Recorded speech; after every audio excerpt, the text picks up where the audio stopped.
I'm sure you've noticed that once again we're on stage 4 load shedding. This happened quite suddenly. We were supposed to be on stage 2 for the rest of this week. There was an announcement from Eskom just before 9 o'clock this morning that it would be stage 4. Clyde Mallison is the director at Virtual Energy and Power. Clyde, good afternoon to you. Why did we go from stage 2 to stage 4 so quickly today? Afternoon, Stephen. Quite simply because we lost 2 stages of output from the Kendall power station. So each stage, remember, is 1,000 megawatts. And when 3 units at Kendall tripped, collectively those 3 units represented just shy of 2,000 megawatts and took us from stage 2 to stage 4 in one quick, swift swoop. It shows you how quickly this can happen. I mean, do you expect that we're going to have more problems like this? It's going to take quite a while before Eskom can recover.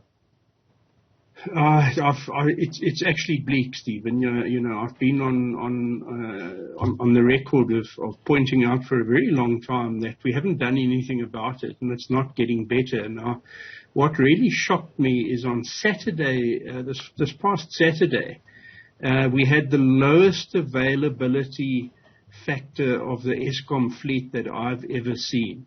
And thankfully it was a Saturday. So over the weekends our load normally drops by about 4,000 megawatts, which if you like is 4 stages of load shedding. But we were running with a fleet on Saturday where more than 50% of Eskom's available fleet was unavailable, or installed fleet rather. And if that were to happen on a weekday, we would be heading towards that dreaded stage 8, I'm afraid. I mean, it seems, and you did make this prediction, I remember watching you do it right here, you did tell us that we were going to be in for more and more trouble. Do you think that's now coming closer? That in fact stage 8 is now a possibility?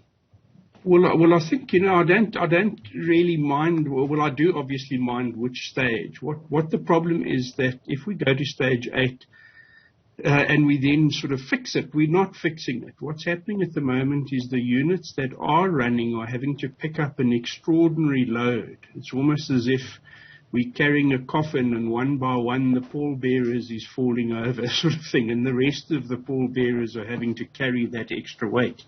And so the units that are operating are all redlining, as we put it in sort of motor car terminology. And I'm afraid when that happens, units start tripping. And when they brought back online after tripping, I think they sort of run at not full capacity in order to sort of almost cross fingers and hope they don't trip again. So we're having to make do with an injured squad, as it were. And we're putting units into play that actually should be down for long-term restorative maintenance, or not restorative maintenance, long-term fixing. But we're having to put them into the field of play knowing that they're likely to trip, as it were. There are so many issues here.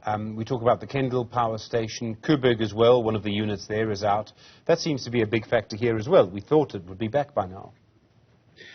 Yes, the unit at Koeberg that is tripping now is not good news, but I'm also on record of having said that I thought we should have let the tail wag in Koeberg, as it were. We shouldn't be looking to extend its life. We should be looking to use every bit of juice we can get out of Koeberg until its license expires, because we doing this refurbishment in parallel with the coal fleet being in the precarious position that it's in. And with one or other of the Koeberg units down, you can literally clock up an extra round of load shedding due to the fact that 1,000 or just shy of 1,000 megawatts is not being delivered from Koeberg. So my calculations show that the cost to the economy of refurbishing Koeberg, never mind the actual cost of refurbishing it, is now running into probably close to 50 billion, depending on which figure you use. Clyde, it's such a difficult time when it comes to electricity. The President just a few weeks ago announced all of these reforms. There are working groups, and I suspect working groups on working groups. Are we still a year, 2 years away before we start to see the impact of that? Yes. Stephen, it's actually time for Plan C now. And Plan C is the citizens of South Africa do something about it. So Plan C is that citizens take the matter into their own hands install solar on their rooftops if they are able to. But better than that, club together via the purchase of green bonds or any mechanism and actually install and own the new solar, wind and battery fleets that will then supply electricity to their towns and cities. So it's Plan C, and C stands for citizens. Clyde. Could almost have a political party called Plan C. Well, there's an election coming. Clyde Mallison, thank you, Director at Virtual Energy and Power. I do appreciate the understanding and the analysis that you bring to this, such a difficult time when it comes to electricity.